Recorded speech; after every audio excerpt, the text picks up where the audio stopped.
वसई विरार शहर महानगरपालिकेचे आयुक्त मनोज कुमार सूर्यवंशी यांचा अत्यंत भावनिक वातावरणात निरोप समारंभ पार पडला। सेवेतून निवृत्त होत असलेले सूर्यवंशी हे आज आपल्या आयुक्तपदाचा कार्यभारही अधिकृतपणे सोडणार आहेत। निरोप समारंभ प्रसंगी महापौर अजू पाटील, उपमहापौर मार्शल लोपेस, विरोधी पक्षनेते मनोज पाटील तसेच नगरसेवक, महानगरपालिकेचे अधिकारी आणि कर्मचारी मोठ्या संख्येने उपस्थित होते। या कार्यक्रमात सर्वांनी सूर्यवंशी यांच्या कार्यशैलीचे, निर्णय क्षमतेचे आणि शहर विकासातील योगदानाचे कौतुक केले। अनेकांच्या डोळ्यात अश्रू तरळले, कारण एक कर्तव्यदक्ष आणि संवेदनशील अधिकारी आज निरोप घेत होता। स्वतः आयुक्त सूर्यवंशीही या प्रसंगी भारावून गेले। या प्रवासात सर्वांनी दिलेल्या सहकार्यामुळेच मी काम करू शकलो, असे म्हणत त्यांनी सर्वांचे मनापासून आभार मानले। या भावनिक क्षणी त्यांच्या पत्नी आणि मुलगी देखील उपस्थित होत्या।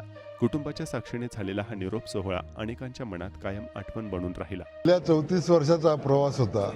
या 34 वर्षामध्ये अनेक ठिकाणी मी काम केलं। केंद्र शासनापासून राज्य शासनापर्यंत वेगवेगळ्या पोस्टिंगवर काम केलं।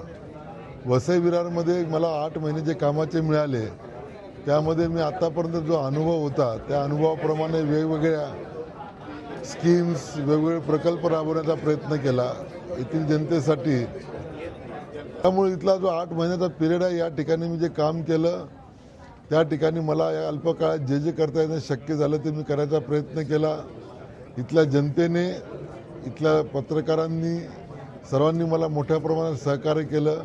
त्यामुळे आज रिटायरमेंटच्या दिवशी मी त्यांचे आभार मानतो, त्यांना धन्यवाद देतो।